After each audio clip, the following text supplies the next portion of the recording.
বাচ্চাদের ক্যান্সার হয় এটা হয়তো অনেকেই জানেন, কিন্তু আমি আপনাদের আজকে বলবো কি কি ডিফারেন্স আছে বড়দের ক্যান্সারের থেকে। দেখুন, আমাদের সবারই এই জিনিসটা খুবই শুনতে খারাপ লাগে যে একটি বাচ্চাও ক্যান্সারে এফেক্টেড হতে পারে, কিন্তু ফরচুনেটলি বাচ্চাদের ক্যান্সার হওয়ার যেই অর্গ্যানগুলো সেগুলো হয়তো অ্যাডাল্টদের মতনই, কিন্তু তাদের টাইপগুলো অন্যরকম। বাচ্চাদের কিছু স্পেসিফিক ক্যান্সার একটু বেশি পরিমাণে হয়, যেমন ধরুন অ্যাকিউট লিউকেমিয়া বা নিউরোব্লাস্টোমা বা ইউইং সার্কোমা বা নেফ্রোব্লাস্টোমা বা মেডুলোব্লাস্টোমা।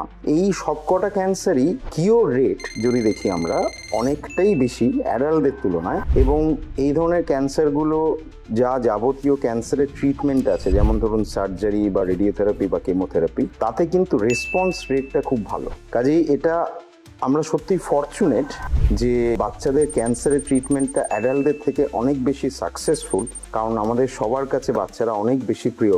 বাট একটাই জিনিস বলার, যে সব ক্ষেত্রেই যে সবসময় বাচ্চাদের ক্যান্সার 100% কিউরেবল তা নয়। কাজেই এরকম যদি কোনো রকম কোনো বাচ্চাদের ক্যান্সার রিলেটেড কিছু ডায়াগনোসিস হয়, তার সঙ্গে আপনার চিকিৎসকের সঙ্গে যত তাড়াতাড়ি সম্ভব যোগাযোগ করুন, কারণ প্রায় 80-90% ক্ষেত্রে কিন্তু এগুলো কিউরেবল। ধন্যবাদ।